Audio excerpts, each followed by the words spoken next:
and the committee of 45 people that worked on that vision plan, to then from there went on to the architectural programming meetings with the entire building that DRA facilitated, as well as the principals roundtable to have that student input as well.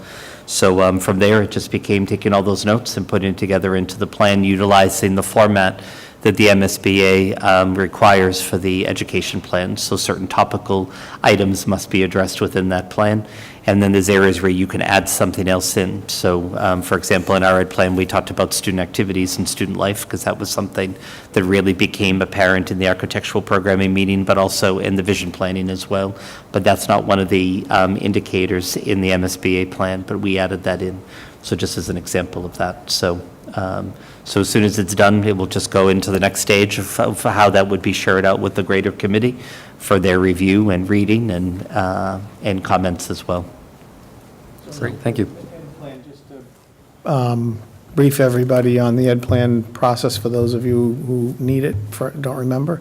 The ed plan is the text that explains the vision of the school in the educator's eyes, which the architect then takes and gets reflected in the final design, and the Mass School Building Authority measures the design against that ed plan to see that it does accomplish the goals that the ed plan lays out. So it's a very important document. It's submitted with the preliminary design program, which is going in at the end of December. And we'll need a vote from this committee, which we'll come back to you in December to approve the submission of that PDP, which would include this ed plan. And the learning environment is designed around this ed plan. Yes. It's a real driver, and it's a very important piece. Yeah, and I would just say, I mean, I've read Paul's plan. It's an excellent plan, and obviously as you guys know him, does a very good job of showing his commitment to education in a very creative way. So I think it'll go over very well by the School Building Authority. And again, with regard to dates through you, Mr. Chair, we will be voting on this as a committee on the December 14th. You will have a copy of that you can read as a member of this committee. We will be hopefully approving that on the 14th. It will then go to the school committee on the 15th. And then the idea that has been floated at this point is that it go to the selectmen for their perusal and possibly approval as a following step. So, but that, right now, we have the 14th and the 15th as set dates in terms of our committee on the 14th and the school committee on the 15th. So, Mr. Chair? Mr. Giovanni. With respect to the ed plan, the education plan, when that final draft is ready to be sent to this committee, should we probably try to get that information on our website, even though it's still in draft form, so that if anyone in the public wanted to see it, they could see it and maybe comment on it? I just throwing that out there. When it goes to us in a packet, since it is a public document at that point, should we put it up on our website maybe at that point too, and just say draft form for review at the 14th meeting, December 14th meeting? I mean, I think that's a great idea to put it on we would always put it on the website, usually when it's approved, and it's sort of put there as, here's the vision of the school. So I think that's certainly a good idea. Just it allows the public to get access to it, and if the public wanted to see it and comment, they could come and comment to us. Yeah. Okay. Any other questions on the ed plan? I just want to say thanks to Paul. I know he's put a lot of work into it, and I know Brian's helped out, and I appreciate the amount of time that you've had to put into this particular piece amongst your other jobs. Okay. Next item, very important. Update on the progress of our feasibility study. That's us. That's you. Scott? Is this wireless that I can take to the screen? Yes.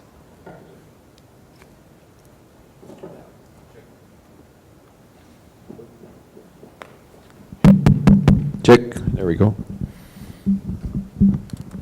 Well, good evening, everyone.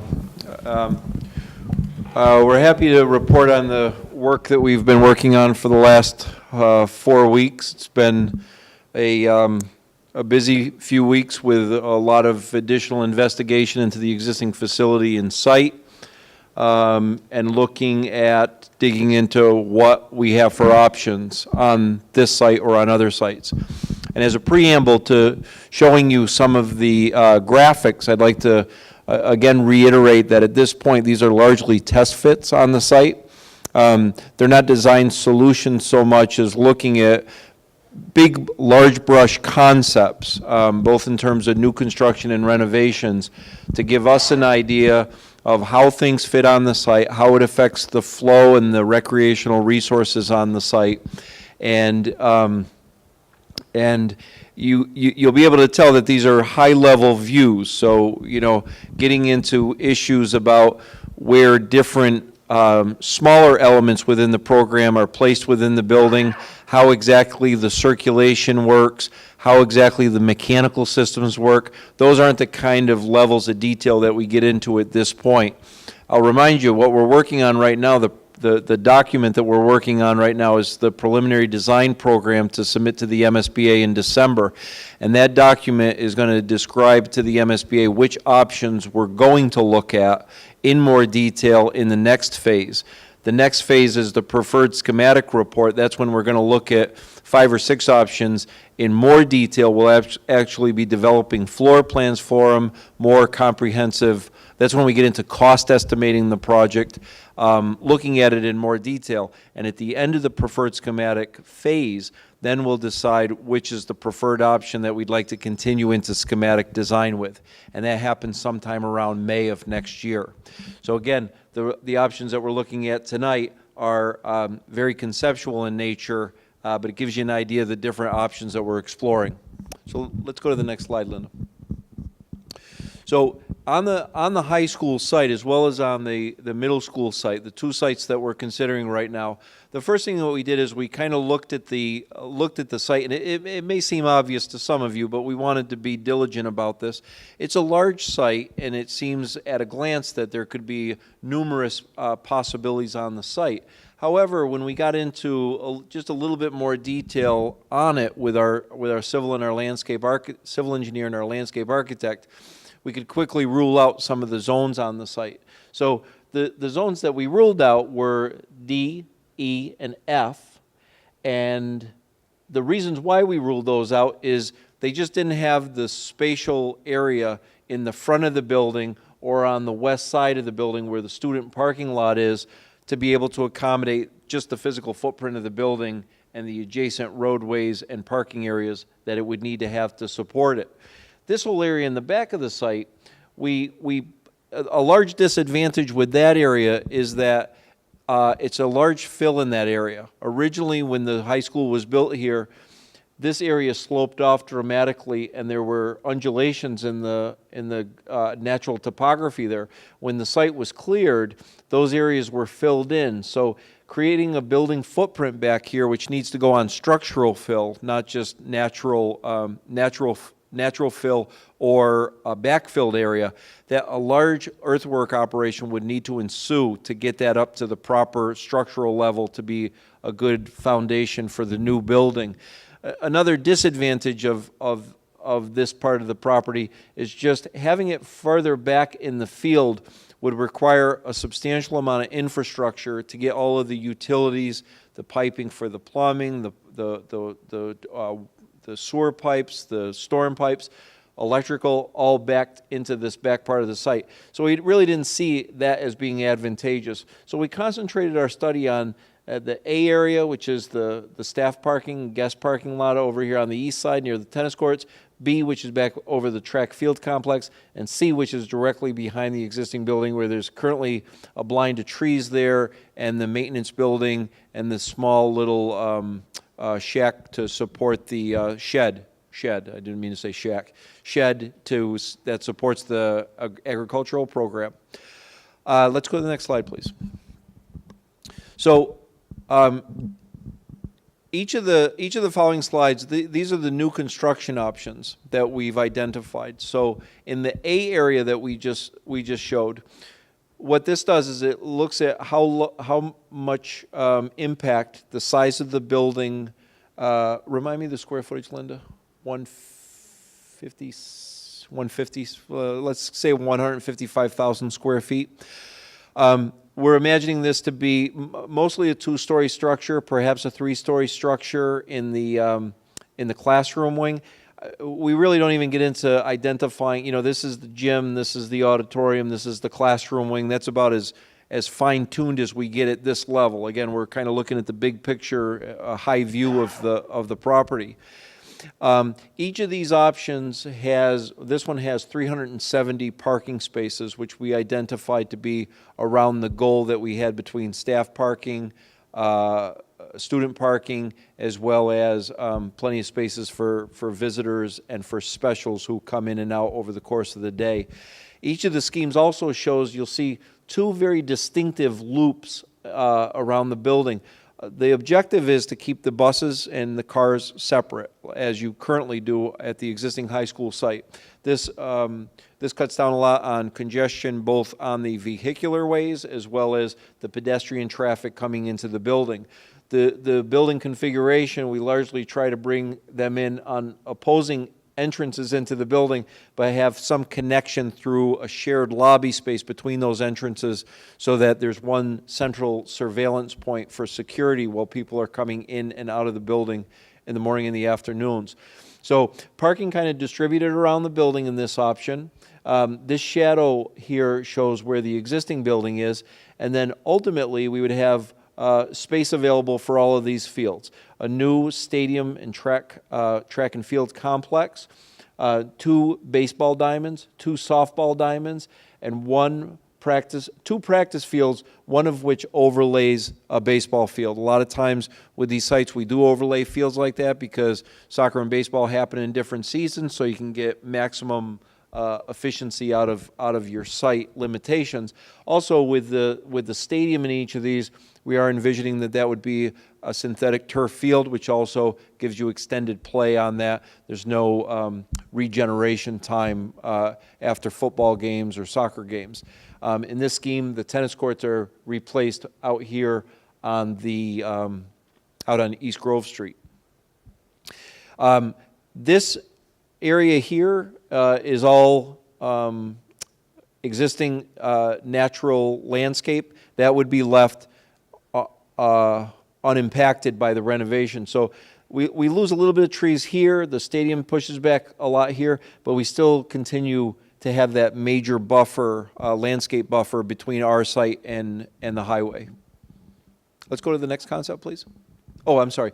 So we just have these are some three-dimensional graphics just modeling the building on the site for each of the options. So this gives you an idea how we would still maintain access and parking of the existing building while the new building was being constructed here. Give you an idea what the two buildings look like on the co-occupied site, because for a certain period of time, we're going to be running the high school and we're going to be constructing the new high school at the same time. So we have to be very sensitive to maintaining proper and safe separation between the contractor's operations and the school operations, which we can do, and we've done it hundreds of times.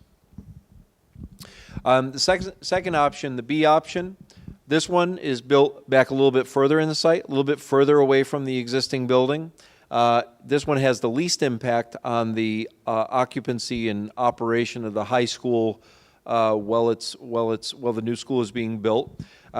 Again, we have two very distinctive drop-off areas, one for cars in the front of the building, buses in the back of the building, parking adjacent to the stadium, but parking for the school, kind of distributed around the building, which we kind of like because it minimizes having a vast expanse of hardscape in lieu of having smaller parking areas that are kind of broken apart and scattered around the landscape. Keeps it a little bit greener around the building, a little prettier. And on this scheme also, we have the 2 softball fields, 2 baseball fields, 2 practice, and the stadium complex. In each of these schemes, I'll point this out now, but it applies to all 3 of these new construction concepts. One of the big disadvantages, well, I wouldn't say a disadvantage, but one of the big limitations, I think, and a safety issue on all of these options is we're continuing to have even a larger complex than we have now, but we still only have that one connection to East Grove Street.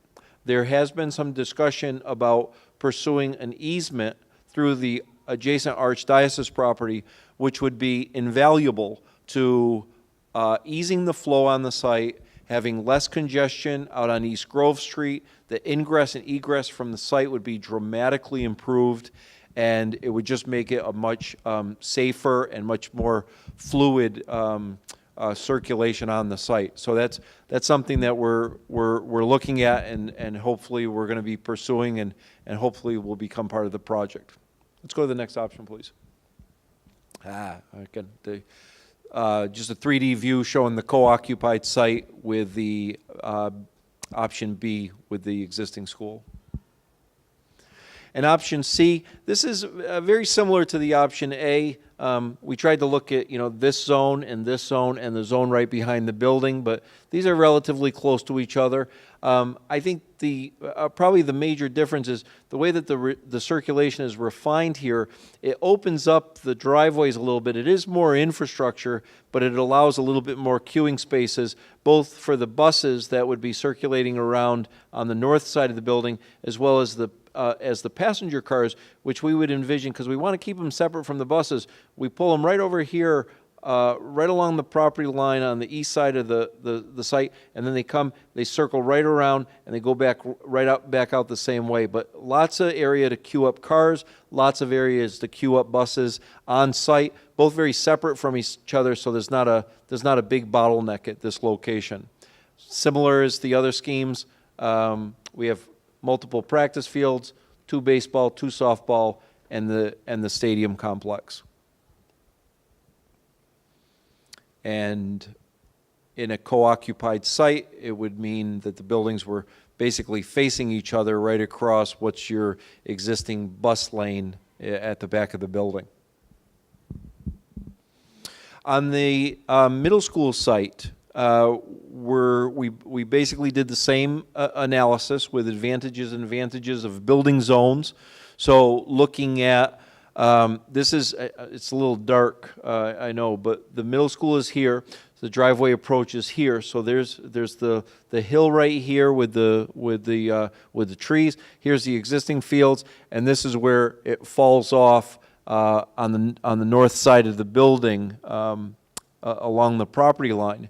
So the advantages of each of these building zones, especially B and C, are few, but the disadvantages significantly are the grading in those areas. There is a lot of contours and change of elevation happening both here and especially back here. So there's an area here that's buildable probably right out of the gate. It is partially a fill area, which would have some cost impacts, but the grading impacts on these 2 areas, especially this one, would be significant to create building plateaus that were appropriate either for structures or for athletic fields. So what we did is we've developed, let's go to the next slide. We developed the B option. I think it was the B option, right? We developed the B option. And the A option and the A and C areas, we didn't find that those were really suitable for a building area because of the topography, especially on that back area. Also because of the just the spatial constraints of that peninsula of the site. So the option that we did develop was over the playing fields, and with this option, we have parking north and south of the building, and as you can see, we've created a plateau here by cutting down this hill and flattening it out, which would be a cut here and a fill down here to build a plateau even to the building, and then a large retaining wall, probably in excess of 20 feet around that whole perimeter of those fields to keep it up at that level. So as you're coming up the road, you'd be looking at a 20-plus retaining wall to be able to establish those fields. And then up in this area here, there's about a 55-foot vertical drop from where you would take this new roadway down dramatically, a dramatic slope down to this parking area, which would be on the same level as these fields. But again, large retaining structure here, large retaining structure here. these are somewhere in the order of magnitude of 40, 50-foot tall retaining walls, very substantial retaining walls to be able to create that plateau back there. Huge amount of clearing, lots of drainage requirements that we would have with that scheme. So there's a lot of disadvantages to this scheme right out of the gate, especially related to the site costs. Let's go to the next slide, please. So in the renovation options, how am I doing on time? Do I have any time limit? Doing okay? Okay. And thanks for holding your questions. If you have any questions, and we can circle back to them once we get through the options. Addition renovation options, we explored a bunch, probably twice as many as we have shown here, but these were kind of the ones that we took to the next level and explored in a little bit more depth. And what we want to do when we look at addition renovation scenarios with these types of projects is we like to show a broad range. We like to show major additions with a smaller area retained to the building, and then smaller additions with a larger portion of the building retained. And that's kind of along the lines of how we established this study. Is option number A looks at a major addition on the south side of the building with an equal area demolished and then a small addition put on following that demolition.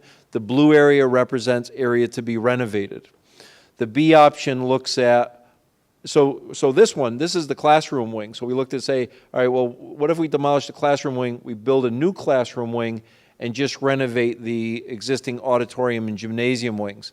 In this option, we do the opposite. We say, all right, well, what if we build the auditorium and the gym as a new complex, we keep the existing classroom wing, and we come back and we renovate the classroom wing. In the C option, we look at taking out the core of the building. This space is very undesirable. It's all interior classrooms and interior offices and interdepartmental spaces. It doesn't achieve the collaborative areas or the interdisciplinary spaces, the planning spaces that we want to achieve.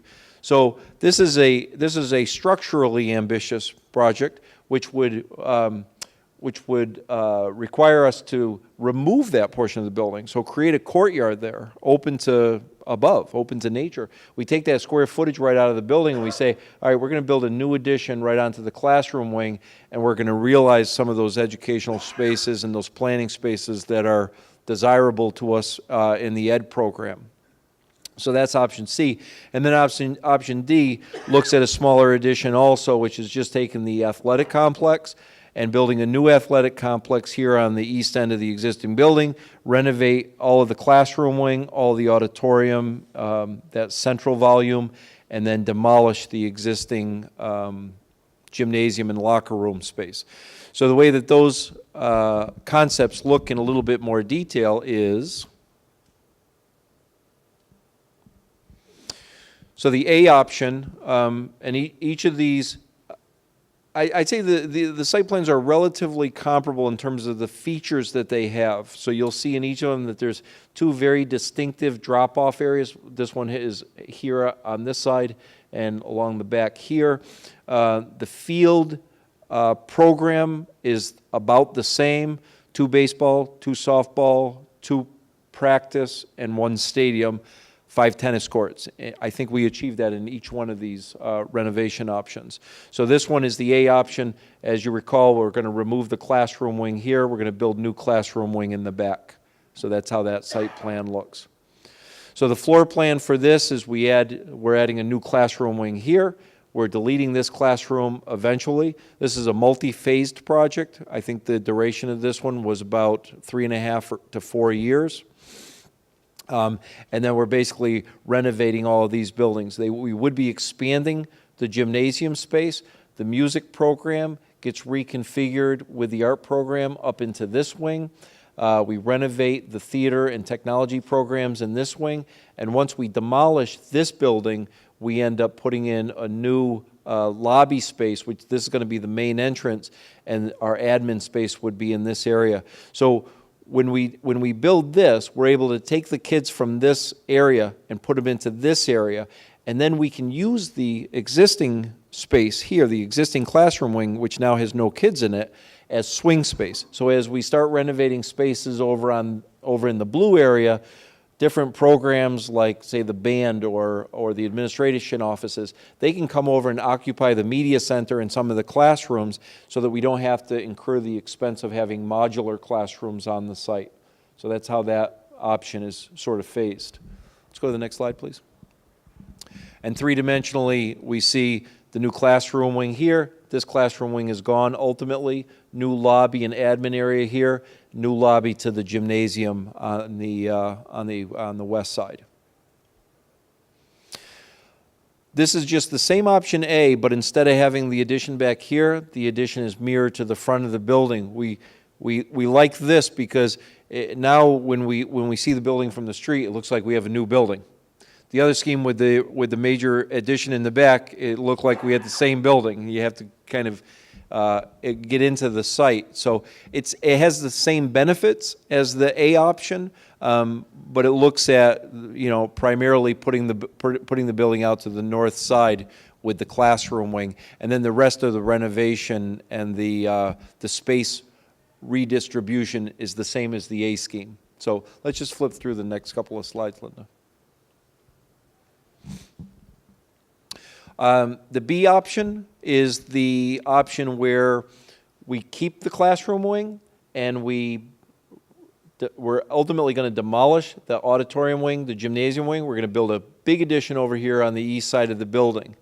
This is what the site plan looks like. Again, you see the parking distributed around the building. The building's in the same location as it is previously. It's just kind of reorganized a little bit. And same distribution of the ball fields there. I notice on this one we have one less practice field than we were able to realize on the A option.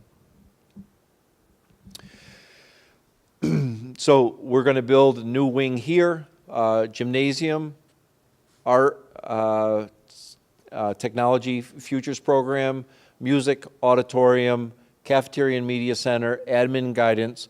We're going to renovate the existing classroom wing. We are going to need some modular classrooms in this option because we need someplace to put the kids.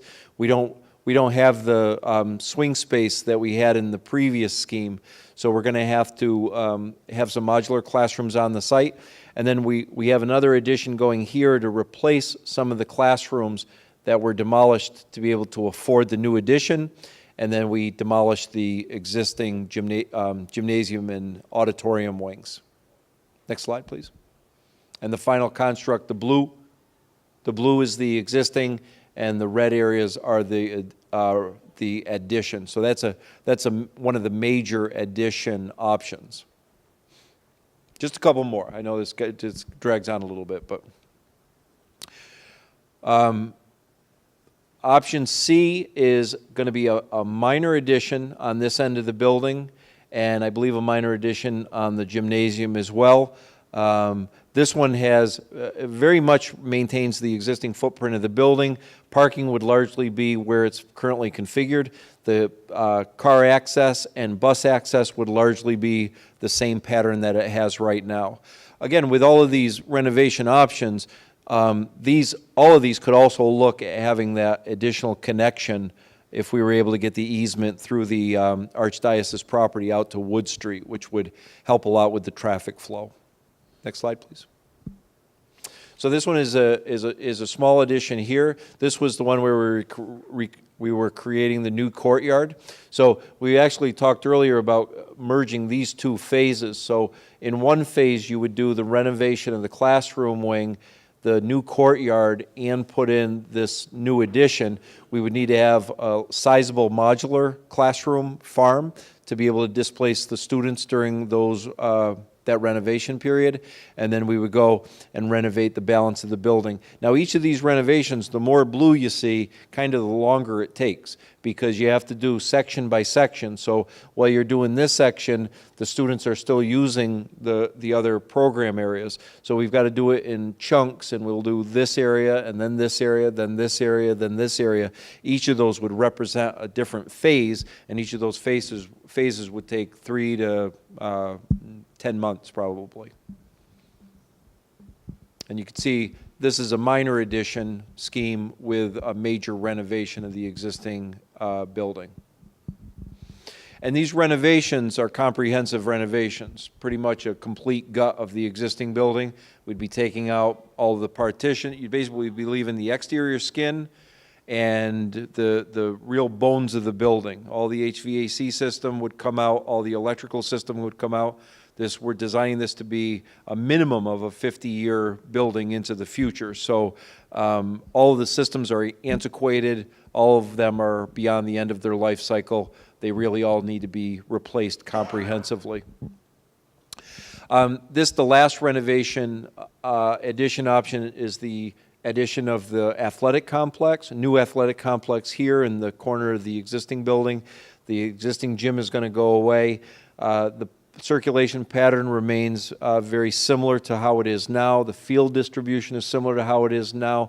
The major change here is that the student parking area has been given over to an additional field, so we can fit all of this in the back of the building, and the parking area is consolidated into one large parking area over against the back of the street with the mobile homes.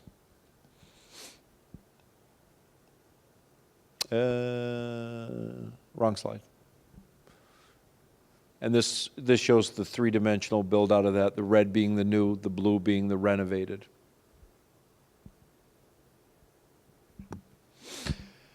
And Linda's going to talk for just a minute about this analysis, which I'll let her explain. These diagrams right now are in progress, and what they are is with the development of the education plan, we are starting to put together a space summary of the spaces that are needed for the program to match the education plan.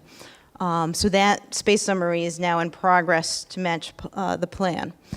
And what we start to do is, in the space summary, that will include all the program pieces, all the rooms and components that we want to be putting in the building, and the space, the square footages that are needed for those spaces. And what we start to do is start to identify spaces within the existing building and how they're matching up to that space summary. And again, this is in progress because the space summary is not complete at this point, but this is somewhat of a matching to the MSBA guidelines. For example, the classrooms have a standard size typically of about 850 square feet. So some of the classrooms right now are meeting that in this green color are adequate. They're meeting or within 5% of that 850 square footage. There's other classrooms that simply don't meet that. They're too small to meet the guidelines. And there are some, for example, this history room, which I believe was once a business tech room when the building was originally designed, is oversized. And so we just start to look at the building, see what's working and where it is, and see what maybe might want to be changed to something else as we look at these ad reno schemes. You can see the gymnasium is short in square footage, not just within the existing gymnasium, but it also really should have a multi-purpose room, another probably about 3,000 square feet of multi-purpose space for weight rooms, fitness classes, that kind of thing. The locker rooms are in pretty good shape square footage-wise. They do meet the MSBA guidelines, although we would recommend a full gut of them and really renovate them to be more efficient in the space use and the needs that are currently in the building. The band space right now, in terms of square footage, it's adequate. However, there's not a chorus room in the building, which, according to MSBA guidelines, there should be, and I believe in the program, there should be a separate space for that as well. Actually, the band room right now is actually a little bit over that 5%. The stage as well is a little bit over, but again, the black box program, that space really isn't even a true black box.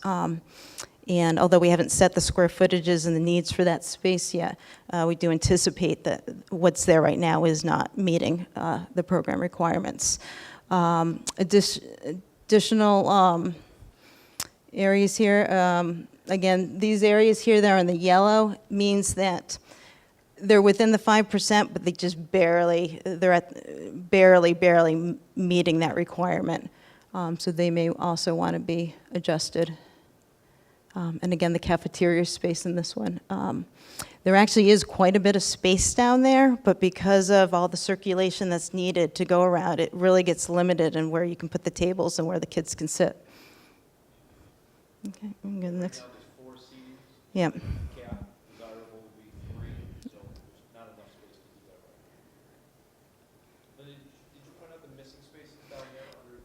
Right. For the band, there's actually missing an ensemble practice room. There actually was one designed into the space, which is right here, but that actually is used for storage now. So they could use a new one of those. The chorus room, the AV studio, currently, the students actually are bused over here to take their class. So the idea would be to put back in that AV studio so that they don't have to be bused and more students can actually participate in that program. And, the culinary program, which used to be at the school not that long ago, and unfortunately due to space constraints had to be eliminated. The hope is to bring that back in and put that space back into the school. Yep, you can go to the next one. Okay, so this is on the middle level. Again, you can see a lot of areas that are deficient here. Again, some of these we're anticipating to be deficient based on what we think the space summary is going to end up as we're developing that. A lot of this area in here is the media center, which is undersized, as well as some of the sped areas are really kind of carved out in different spaces all throughout the school. And once we develop that program and those spaces a little bit better, we'll see what their needs are a little bit more, and we do anticipate that a lot of those special ed programs, like the life skills programs, and some of the smaller group rooms that they need, will be able to find them the right size spaces for those programs. Again, some of the classrooms the art classrooms are about at the right size. However, their storage needs aren't adequate, and nor is there a kiln. In all the floors, we are missing small group rooms for kind of smaller breakout spaces, smaller meeting spaces. And that was actually one thing in going through all the programming, meeting with all the teachers. Every single group of teachers that came in said, we need these smaller spaces, and those spaces are simply missing throughout the school. Oops, we're on the last one. Okay, so this is upper floor. The science classrooms are for the most part undersized. They range, the chemistry classes are marginal, they're close to the requirements, but again, at the very bottom of that 5%. But all the other science classrooms are undersized. And again, the prep spaces are they really could use more prep spaces, especially when you look at the MSBA guidelines. I believe it's 200 square feet per science classroom. So they really could use more prep space as well.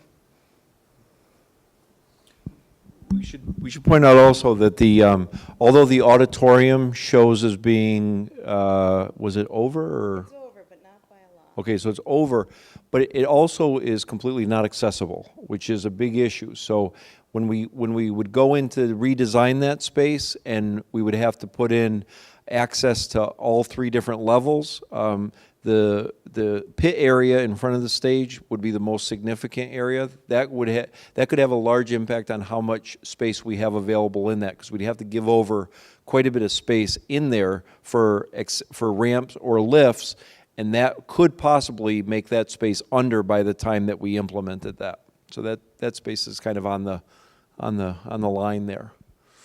So I think that is the whole presentation. So should we turn it over to questions now or comments?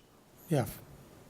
I just want to make a comment, Mr. Chairman. For those watching this at home, you're going to see a wider shot. We're going to talk in a little bit. Those presentations on new and renovated building space will be at Oak Point next Tuesday at 7 o'clock. So if people are watching this and don't really get to see them based on the shot we're using, that's the presentation we're making next week. So I wanted people at home to know that. Mr. Chair. Right. Mr. Chair, thank you. One of the observations I made in these last 3 slides that you just presented was there was a lot of cranberry and beige, which is deficient and marginal, which is kind of on our existing classroom space, our existing science labs, existing everything. There are some, I see the green on this one, and there's green in other places for the adequate, but I find that there's a lot of inadequacy in what we have right now. And that's a question that I receive a lot of from outside, when people say, well, isn't the building adequate as is? And it seems like the spaces, and I've been in some of those spaces, they seem cramped. So it appears that they are cramped by what you've done so far with the efficiency-deficiency diagrams. And I think that that's something I'd almost start next week with some people, because that is that's the why we're doing what we're doing here. I was shocked to see that much burgundy cranberry. Yeah, it's definitely a big part of it is, and if you were to go and do a comprehensive renovation, you could correct for some of those, right? But one of the problems with renovating an existing facility is you don't quite get the efficiency, because you're working within an existing structure. You know, your stair towers are going to stay where they are. You lose a lot of efficiency with an older building that you would otherwise gain with a new facility. So with a new building, we're still just evaluating all the options objectively. But I would say invariably with a new building, you can design it more efficiently and more flexible, because everything is from scratch. You're not working within an existing structural matrix. You're not working with existing circulation. You're not working with existing exterior walls. You can invent all this and make it ultimately flexible and efficient. And Mr. Chair, thank you. Mr. Chair, the other comment I was making right at the beginning is you are looking at the parking, because parking is a big piece of every facility. But whereas this is a community building that we do hold town meeting, et cetera, at, we sometimes need that additional parking. You were gauging that 310, a couple of them were a little under at 290, but some of them were even over at 370, I think. So you've got run the gamut, and I think we have about 300 stalls there now. So I appreciate that you recognize that, because we do use it for other things. Yeah, and I think a lot of these schemes too, these are conceptual. Like when we actually design the site plan, the major elements might fall where they are, but there'll be a lot of refinement in terms of how much parking we can get and fine tuning that number to make it right. Everybody always wants to have as much parking as you can, and you want to keep that in check with, you know, the other things that you need on the site and what it looks like overall. We also end up getting into conversations about parallel parking along roadways and making the access lanes wide enough so that you can get parking within those, for big events, like a town meeting or something like that, where you're putting as many people on the site as you possibly can, and just fine-tuning the roads to the right width so that you can still get emergency vehicles through. And we'll get into all that and certainly maximize it. Thank you, Mr. Chair. Any other questions on what they've presented tonight? Okay, could you guys jump into where we go with these designs and what the next steps are? Sure, you want me to try? I could, A little What's that? bit. Well, I'll address a little bit, and then you can okay, supplement why it. don't you start? So the goal we have over the next 6 weeks, by the end of December, is to whittle these options to a smaller number to take into what's called the preferred schematic report phase, which means that we analyze those in much greater detail to be able to arrive at the preferred solution, which is, as you recall from previous meetings, our goal for that is sometime in the spring next year to come up with the preferred solution. To do that, these options will be previewed with the community on the 15th at the community forum. And much similarly, I think, is the way Scott has done it here, and there's other elements to that forum, but part of that forum will also seek to collect feedback from the community on their feel around the options, so that it'll help inform the working group first when we complete this matrix, which I think has been handed out. Has this been handed out to everybody? Yeah. So the goal is to methodically look at these options in a very structured, focused way, objectively, to measure them against each other, and arrive at a tool for the building committee to sort of say, these are the options we think should be moved into further study in the next phase, the short list of options that we've talked about. That process, so this matrix will be completed or will be put in draft form for presentation to a working group meeting in early December, I think, or no, I'm sorry, November 22nd, right? We're going to be meeting with the working group, really hashing out how to complete this in a way so that we can bring it to the building committee. The presentation to the building committee will include all of the items being filled out, and that meeting that we're hoping to have with the building committee is on the 14th of December.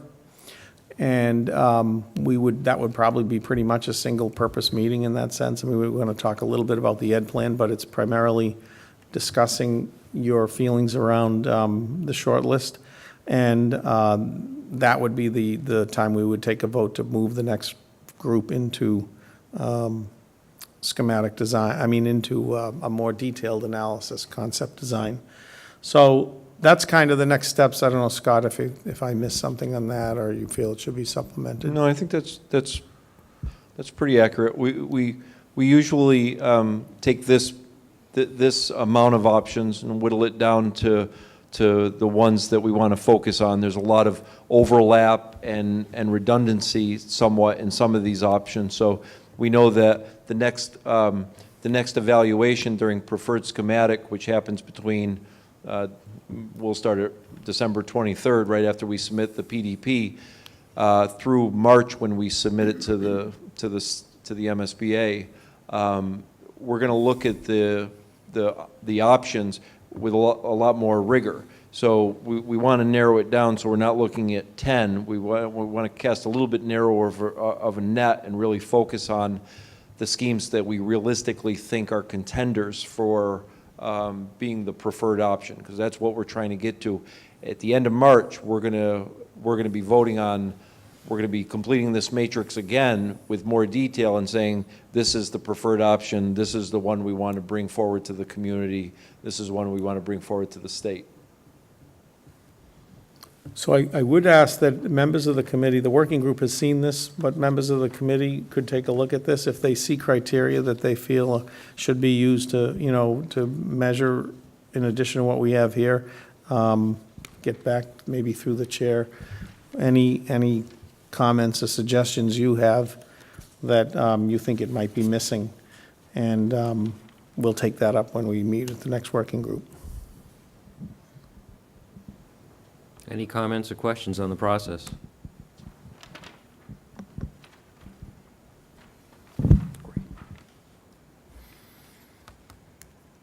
Okay, so that's what we'll be looking for, feedback from you on that, and we'll take up a draft form of this at our next working group meeting and have it completed for our next complete building committee meeting. You guys all set? Okay. So yes. Okay. Let's take up the agenda for the November 15th Community Forum at Oak Point. We are meeting, I'm going to ask Jim Barrett to maybe address sort of that community forum. That is obviously scheduled. I think there's been a lot of dissemination of the meeting date out there, but it's November 15th at 7 o'clock? 7 o'clock at the Oak Point Community Center. That's correct. So we'll hope to get as many people who can attend as possible. This is always about getting as much feedback about what we're doing so that people feel that it's as much as possible a community effort, not just a committee effort. So hopefully we'll get a very good attendance to that meeting. So Jim, do you want to update people on what that meeting will look like?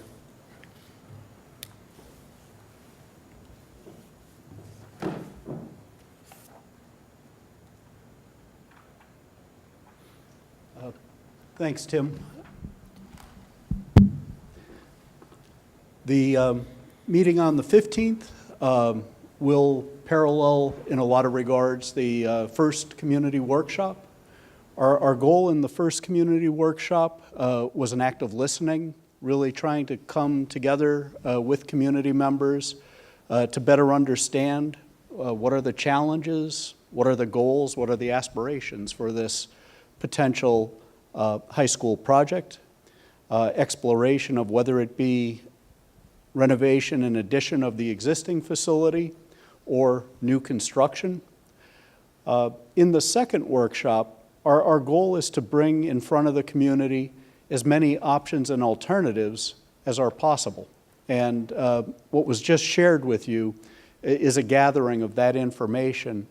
And these plans and diagrams, 3 of which focus on new construction, 5 of them focus on addition renovation solutions, those will be what the conversation is focused around. We will have breakout sessions so that we can take the larger group and have it come into smaller groups around focused discussion. And the intent there is to have people focus on areas of conversation that are particularly of interest to them, areas of conversation where they may have a lot to offer in terms of thought around a particular issue or concern. As we did in the last workshop, we'll draw everybody together at the end and do a quick recap so that folks that have sat within one breakout session can get a general sampling of what was talked about throughout the conversations that evening. But we look forward to it. It will be a new venue for us, but we understand it's a beautiful facility and look forward to working with you there. Mr. Chairman, one thing which you mentioned to the full committee is in order to try to get as much public participation as we possibly can, tomorrow's Gazette will have a full-page ad in it outlining the event. And by buying the full-page ad, that's the piece that gets sent home every Friday and mailed home to every community. So we thought it was worth the money and we could spend it within the confines of our budget. So it worked out perfect. Yes, there was a great article in the Gazette last week which talked about the forum to let people know about it. We've got posters going up all over town, and the selectmen, the school committee, will also be mentioning it so that people have an idea about it. We want to get the general public to this meeting. Anything further on the Oak Point meeting? Once again, that's the 15th at 7 o'clock at Oak Point off River Street. Any updates on other projects? Mr. Chair? Yes, sir.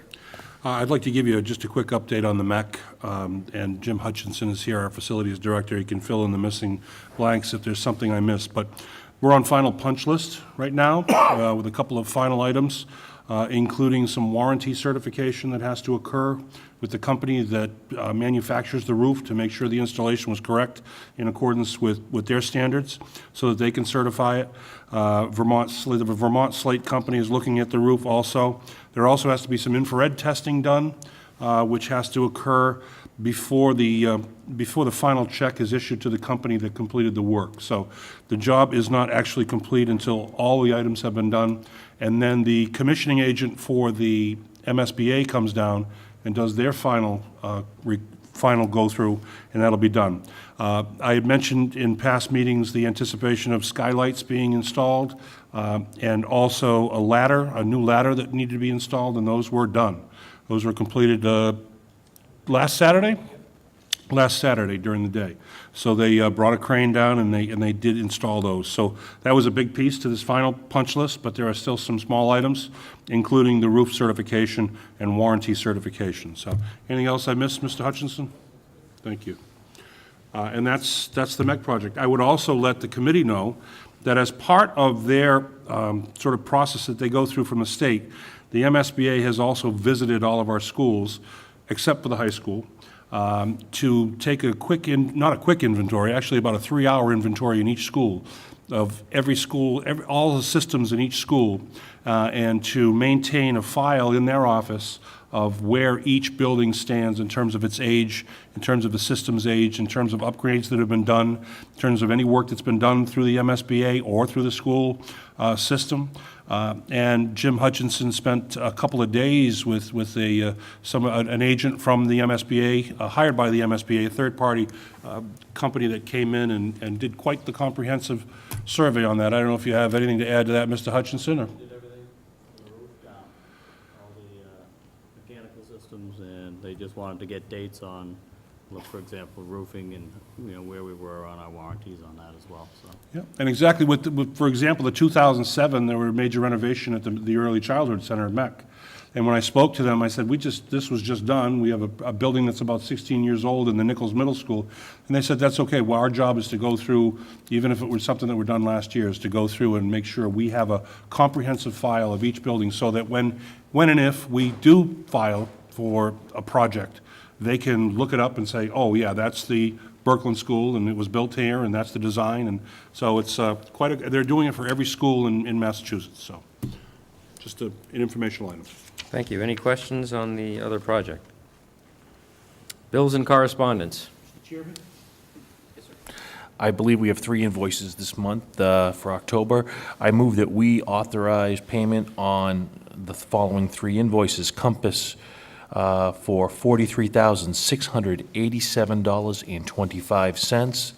DRA Architects, DRA, who are architects, $31,812.47. And Boston Tavern for $3,675 and no cents. Mr. Chair, with regards to these invoices, Compass is our owner's representative, DRA is our architect, and the Boston Tavern, they hosted 3 days of us doing our visioning sessions there, so we're very fortunate that they were able to accommodate us, and that was what that 3rd invoice was. Thank you. Anything further? On those invoices, one for Compass, Drumming Roseanne Anderson, Boston Tavern. All those in favor, say aye. Aye. Opposed? Abstentions? Unanimously approved. Is there anyone here from the public who would like to chime in on the proceedings? No. With respect to our next meeting, the next meeting of the full building committee is scheduled for December 14th at the high school. Oh, I'm sorry. Town Hall. Town Hall, yes. 5 p.m. at the Town Hall. Any questions regarding that schedule? Anything Those are further? open meetings, Mr. Chair. Yes, those are open meetings. Anyone can attend. The public is welcome to come and offer input.